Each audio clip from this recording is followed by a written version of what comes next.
नमस्कार. आज आपण जाणून घेऊया पित्ताशयातील खडे या वारंवार आढळणाऱ्या आजाराबद्दल. मी doctor Ramdas Kute, Indu care pharma private limited. मित्र हो, पित्ताशयातील खडे अनेक रुग्णांना आढळतात. किंबहुना पित्ताशयातील खड्यामुळं अनेक त्रास होत असतात, परंतु बऱ्याच वेळा रुग्ण त्याच्याकडे दुर्लक्ष करतो आणि मग अपघाताने किंवा अचानक खूप पोटात दुखायला लागल्यामुळे पोटाच्या उजव्या बाजूमध्ये वरच्या बाजूला पोटात दुखायला लागल्यानंतर, उलटीसारखं मळमळ होत असल्यासारखं किंवा अपचनासारखे त्रास होत असल्यानंतर रुग्ण वैद्यांकडे किंवा डॉक्टरांकडे गेल्यानंतर त्याला पित्ताशयातले खडे झालेत असं निदान होतं. खरं तर पित्ताशयातले खडे होण्याचं मुख्य कारण जे यकृतातून बाहेर पडणारं मलपित्त आहे त्याच्यामुळं त्याचेच खडे होतात. आणि म्हणून पित्ताशयातले खडे का होतात, कशा पद्धतीनं पित्ताशयातले खडे होऊ शकतात, ही गोष्ट समजून घेण्याअगोदर आपल्याला यकृताचं मुख्य कार्य समजून घ्यावं लागेल. खरं तर यकृत याला डिटॉक्सिफाईंग एजंट असं म्हटलं जातं. म्हणजे शरीरामध्ये शुद्धीकरणाची प्रक्रिया यकृतामार्फत घडते. संपूर्ण शरीरामधून पचनामार्फत येणारं रक्त हे यकृतामध्ये येतं आणि त्याच्यानंतर त्यातले जे काही विषारी घटक आहेत ते यकृतामधून बाहेर काढले जातात आणि काही अंशी शुद्ध झालेलं रक्त हृदयाकडे पाठवलं जातं.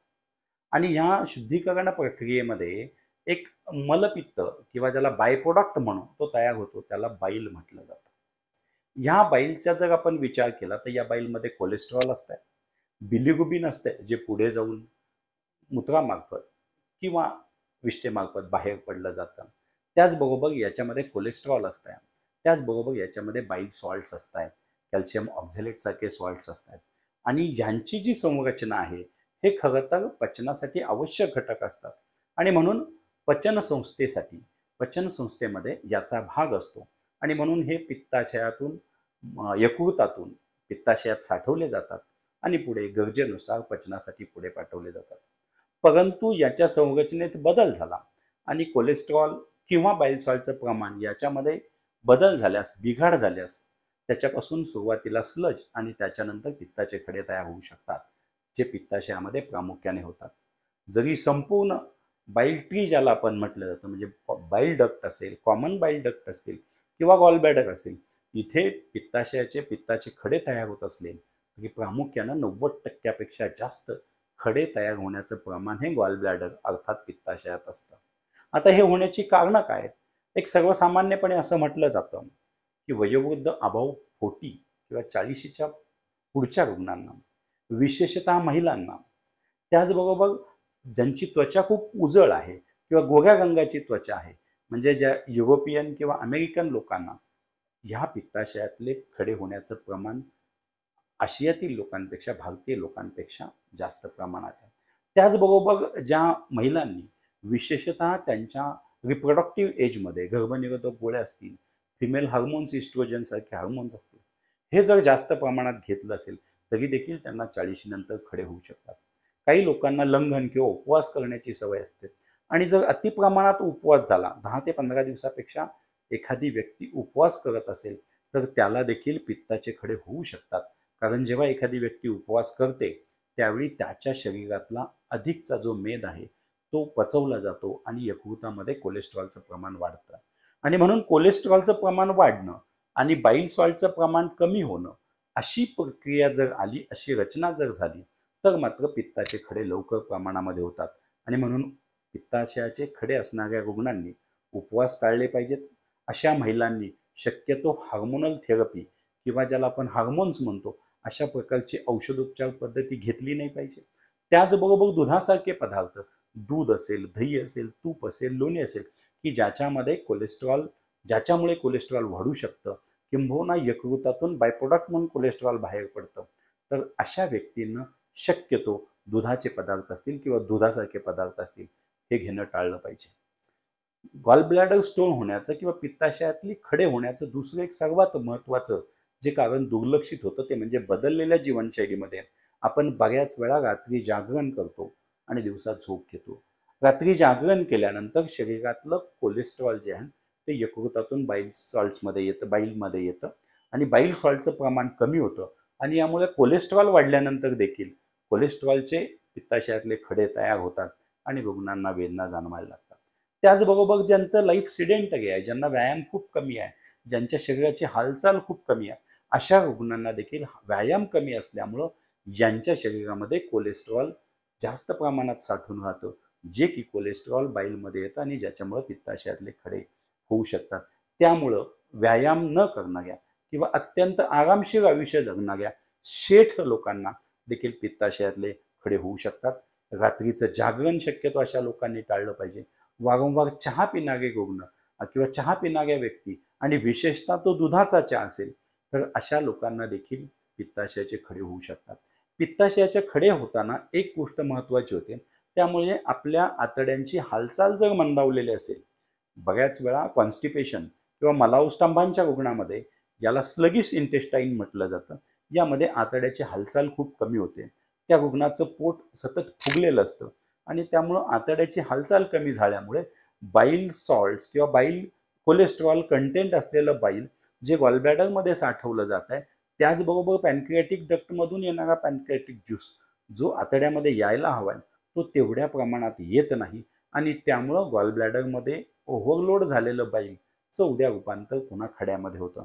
आणि त्यामुळं सर्वप्रथम सर्वात महत्त्वाची अतिजागरण करणारे, दूध किंवा दुधाचे पदार्थ, वारंवार चहा पिणारे, हार्मोन फिमेल हार्मोन थेरपी घेणाऱ्या महिला असतील, उपवास करणाऱ्या महिला असतील, रात्रीचे जागरण करणारे पुरुष असतील, अशा लोकांना हा गॉल ब्लॅडर स्टोनचा त्रास होतो. त्याचवेळी हल्लीच्या जीवनशैलीमध्ये वजन कमी करण्यासाठी काही लोक बेरिएट्रिक सर्जरी किंवा आतड्याचा काही भाग काढून टाकतात. अशा वेळी देखील या रुग्णांना भविष्यामध्ये जाऊन गॉलब्लॅडर स्टोन होण्याची शक्यता असते आणि म्हणून ह्या गोष्टी आपण टाळल्या पाहिजेत. गॉलब्लॅडर स्टोन जर असेल तर काय काय लक्षणं दिसू शकतात. बऱ्याच वेळा रुग्णांना छोटे छोटे खडे असले किंवा स्लज असेल तर कुठलंही लक्षण दिसत नाहीत, परंतु किरकोळ लक्षणं जसं अपचन होत आहे, गॅसेस होत आहेत, पोट साफ होत नाही किंवा वारंवार पातळ शौचास होते आणि त्याचबरोबर उजव्या बाजूला छातीमध्ये किंवा पाठीमध्ये दुखत राहिलंय आणि ते कधी कधी कोपरापर्यंत किंवा खांद्यापर्यंत दुखणं जात आहे. शक्यतो उजव्या हाताची हालचाल केल्यानंतर जर हे दुखणं वाढत असेल किंवा खूप खोलवर श्वास घेतला तर बऱ्याच वेळा गॉलस्टोन असणाऱ्या रुग्णांना उजव्या बाजूच्या पोटामध्ये उजव्या बाजूला खूप दुखत राहतं, त्याला मर्फीज साईन म्हणतात. तर अशा पद्धतीच्या तक्रारी जर दिसत असतील तर अशा रुग्णांनी काही तपासण्या करून आपल्याला गॉलस्टोनची शक्यता आहे का, आपल्याला पित्ताशयातले खडे आहेत का, होण्याची शक्यता आहे का, या गोष्टींची तपासणी आपल्याला करावी लागते. याच्यात सर्वात महत्त्वाची एक तपासणी असते ज्याला आपण अल्ट्रासोनोग्राफी म्हणतो. पोटाची अल्ट्रासोनोग्राफी केल्यानंतर पित्ताशयामध्ये खडे आहेत की स्लज आहेत याचा आपल्याला लगेच सुगावा लागतो आणि त्या पद्धतीनं आपण आपली जीवनशैली बदलू शकतो. त्याचबरोबर रक्तातल्या काही तपासण्या केल्या किंवा एखाद्या रुग्णांना बऱ्याच दिवसापासून कावीळ आहे किंबहुना ती बरी होत नाही आणि पुढे जाऊन ऑब्स्ट्रक्टिव्ह जॉन्डिस जेव्हा होतं ते कारण सुद्धा देखील कधी कधी पित्ताशयातल्या कॉमन बाईल डक्टमध्ये अडकलेल्या खड्याची शक्यता असू शकते. बऱ्याच वेळा याच्यामध्ये जुनाट पित्ताचे खडे हे एक मुख्य कारण असतं, परंतु काही वेळा त्याच्यात इन्फेक्शन जर झालं तर मात्र त्या रुग्णास ताप येणं, जोराने पोटामध्ये दुखणं आणि कधी कधी त्या पित्ताच्या खड्यामुळे कॉमन बाईल डक्ट ब्लॉक झाल्यामुळे पित्ताशयामध्ये इन्फेक्शन होऊन सेप्टिक होऊन गँग्रीन होण्याचा देखील आणि तो जीवघेणा आजार ज्याला आपण गँग्रीनस गॉल ब्लॅडर म्हणतो असं देखील होण्याची शक्यता असते. आणि म्हणून गॉलस्टोन पोटामध्ये आहेत किंवा पित्ताशयात आहेत म्हणून त्रास होत नाही म्हणून त्याच्याकडे दुर्लक्ष करून चालणार नाही. कधी कधी हे गॉलस्टोन पुढे कॉमन बाईल डक्टमध्ये येऊन अडकतात आणि त्यामुळे जॉन्डिस किंवा पुढे जाऊन कधी कधी पॅनक्रियाटिक डक्ट आणि कॉमन बाईल डक्ट याच्यामध्ये जर ते अडकले तर बऱ्याच वेळा ऑब्स्ट्रक्टिव्ह इन्सुलिन डिफिशियन्सी देखील शरीरामध्ये दिसायला लागते आणि मधुमेहासारखी लक्षणं देखील रुग्णास दिसू शकतात. आणि म्हणून यासाठी काही गोष्टींची काळजी आपण घेणं गरजेचं आहे. ज्या कारणांमुळे पित्ताचे खडे होत आहेत ती कारणं प्रकर्षानं टाळली पाहिजेत. विशेषतः 40 नंतरच्या व्यक्तींनी चहा, दुधाचा चहा, दुधाचे पदार्थ, वारंवार उपवास करणं असेल, रात्रीचं जागरण असेल, ह्या गोष्टी टाळल्या पाहिजेत. त्याचबरोबर ज्यांना ज्यांना पित्ताचे खडे होण्याची शक्यता आहे किंवा ज्यांना त्याची तशी फॅमिली हिस्ट्री आहे किंवा ज्यांच्या घरामध्ये कुटुंबियांना कोणाला तरी झालेलं आहे अशा लोकांनी मांसाहार टाळणं हे अत्यंत आवश्यक गोष्ट आहे. किंबहुना बऱ्याच वेळा मांसाहार आणि दुधाचे पदार्थ, रात्रीचं जागरण ह्या ठराविक गोष्टींमुळे सर्वसामान्य व्यक्तींना पित्ताचे खडे होत असतात असं निदर्शनास येतं. आता जेव्हा पित्ताचे खडे होतात किंवा वारंवार वेदना होतात, त्यावेळी सगळ्यात महत्त्वाची ट्रीटमेंट केली जाते, ती म्हणजे ते पित्ताचे खडे किंवा पित्ताशय ऑपरेशन करून काढून टाकणे. पूर्वीच्या काळी खूप मोठे ऑपरेशन्स होत असत, परंतु आता लॅप्रोस्कोपिकच्या माध्यमातून या पित्ताच्या खड्याचं किंवा पित्ताशयाचं, ज्याला कोलेसिस्टोस्टॉमी किंवा कोलेसिस्टोक्टॉमी म्हटलं जातं, हे अगदी साध्या पद्धतीने आणि 2-3 दिवसांमध्ये हॉस्पिटलमध्ये रुग्ण राहून त्याचं ऑपरेशन करून तो पुन्हा 3 दिवसानंतर त्याचं काम करू शकतो. एवढं साधं ऑपरेशन पित्ताच्या खड्यांच्या बाबतीत केलं जातं. मात्र ज्यांना किरकोळ स्वरूपाचे खडे आहेत किंवा स्लज आहेत किंवा छोटे छोटे खडे पित्ताशयामध्ये आहेत आणि त्यामुळं फार सौम्य प्रकारची लक्षणं दिसतात, अशा व्यक्तींना आयुर्वेदिक औषधोपचार करून ह्या खड्यांपासून आपल्याला कायमची मुक्ती मिळवू शकतो. ऑपरेशन केल्यानंतर देखील ॲसिडिटीचा त्रास होणं किंबहुना जो पित्ताशय नेहमी बाईल सॉल्ट, बाईल पिगमेंट कंटेंट असलेलं बाईल साठवण्याची क्रिया करतो, ती नसल्यामुळे लवकरच पोट भरल्यासारखं किंवा पोट फुगल्यासारखं आणि काही अंशी ॲसिडिटीची लक्षणं पुन्हा पुन्हा दिसत राहतात. आणि म्हणून जर आपण आयुर्वेदिक औषधोपचाराकडे वळालो तर नक्कीच याच्यावरती चांगला परिणाम दिसू शकतो. ह्या रुग्णांना अधिकचा फायदा होऊ शकतो.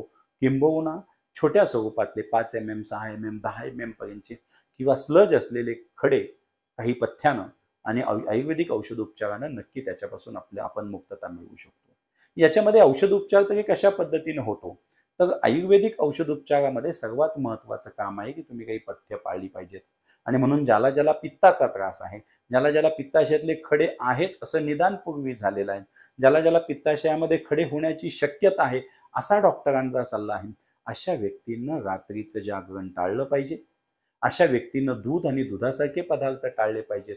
किंबहुना ग्लुटेन कंटेंट असलेले गव्हाचे पदार्थ, चपाती असेल, रोटी असेल, हे देखील टाळलं पाहिजे. आणि ज्वारीसारख्या किंवा इतर तृणधान्याचा, इतर धान्यांच्या भाकरीचा पर्याय हा उपलब्ध करून दिला पाहिजे. त्याचबरोबर वारंवारचा उपवास असेल, रात्रीचं जागरण असेल आणि सर्वात महत्त्वाचं कोलेस्ट्रॉल रिच कंटेंट असलेला मांसाहार असेल, ह्या गोष्टी टाळणं ज्यांना ज्यांना पित्ताशयातले खडे आहेत किंवा होण्याचा धोका आहे अशा रुग्णांनी ते टाळणं अत्यंत गरजेचं आहे. आयुर्वेदिक वैद्यांच्या सल्ल्यानुसार आपण त्याच्यासाठी काही आयुर्वेदिक औषधे सुरू करू शकतात.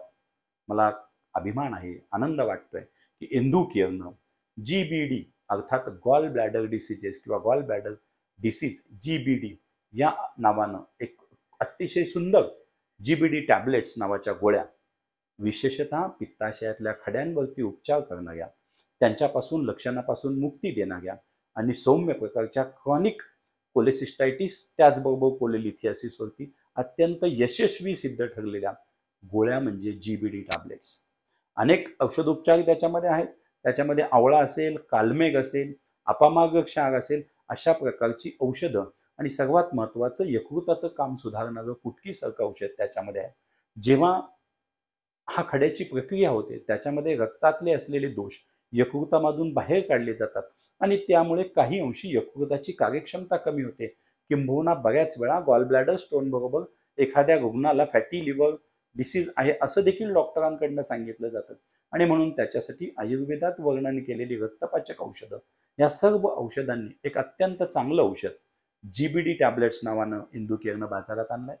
मला खात्री आहे की एक गोळी सकाळी आणि एक गोळी दुपारी, विशेषतः कारल्याच्या भाजीबरोबर किंवा कारल्याच्या रसात आणि जेवणाच्या मध्ये, ज्याला आपण समानकाली म्हणतो, अशा पद्धतीनं जर टॅबलेट GBD आपण 1 महिन्यासाठी घेतली तर आपल्याला खात्री देतो की या लक्षणांपासून, पित्ताशयातील खडे आणि त्यामुळं उत्पन्न होणारी लक्षणं, मग उजव्या बाजूला छातीमध्ये दुखत आहे, बऱ्याच वेळा ते दुखणं पाठीकडे जात आहे, कधी कधी खोल श्वास घेतल्यानंतर यकृताच्या तिथे दुखत आहे, ॲसिडिटी होते, अपचन होत आहे, कॉन्स्टिपेशन होत आहे, पोट गच्च होत आहे आणि वारंवार पोटामध्ये दुखत आहे, अशासारखी लक्षणं घेऊन येणाऱ्या पित्ताशयातल्या खड्यांवरती टॅबलेट GBD हे अत्यंत उत्कृष्ट औषध सिद्ध झालेलं आहे. अनेक रुग्णांना याचा चांगला फायदा झालाय. मला खात्री आहे की आपण देखील जेवणाच्या मध्ये, म्हणजे काही अंश जेवण झाल्यानंतर जेवणाच्या मध्ये 1 गोळी सकाळी आणि 1 गोळी संध्याकाळी, जमेल तर कोमट पाण्याबरोबर किंवा कारल्याच्या भाजीबरोबर आपण जर घेतली तर मला खात्री आहे की आपल्याला पित्ताशयातील खड्यापासून नक्कीच आराम मिळेल, त्या लक्षणांपासून आराम मिळेल. आणि बऱ्याच वेळा किरकोळ किंवा छोटे खडे असताना देखील शक्यतो जे आपण टाळू शकतो ते म्हणजे पित्ताशयाची पिशवीचं ऑपरेशन आपण या माध्यमातून टाळू शकतो. आणि ज्यांना ज्यांना ऑपरेशनची भीती वाटते, ज्यांना ज्यांना पथ्य पाळण्याची इच्छा आहे आणि पथ्य पाळून बरं व्हायची इच्छा आहे, अशा लोकांनी GBD टॅबलेट्स नक्कीच उपयोगात आणायला हव्यात. यामुळे आपलं ऑपरेशन टळू शकतो. आपण ऑपरेशनच्या माध्यमातून जो पित्ताशय हा अवयव निसर्गाने दिलेला आहे, जो गमावू शकतो, ती देखील गोष्ट आपण वाचवू शकतो. आपला पित्ताशय जे एक स्टोरेज म्हणून यकृताच्या मधून येणारं बाईल साठवण्याची क्रिया करतं. आपल्याला जर ते पित्ताशय वाचवायचं असेल, लक्षणांपासून मुक्ती मिळवायची असेल आणि खूप मोठं ऑपरेशन टाळायचं असेल आणि कायमस्वरूपी पित्ताशयातील खड्यामुळे होणाऱ्या लक्षणांपासून दूर राहायचं असेल, तर आपण ही पथ्य पाळली आणि GBD टॅबलेट घेतल्यात तर मला खात्री आहे की आपण ॲसिडिटी फ्री किंवा पित्ताशयातील खड्यामुळे दिसणाऱ्या सर्व लक्षणांपासून मुक्त व्हाल आणि एक निरोगी दीर्घायुष्य जगू शकाल, अशी मला आशा वाटते. धन्यवाद.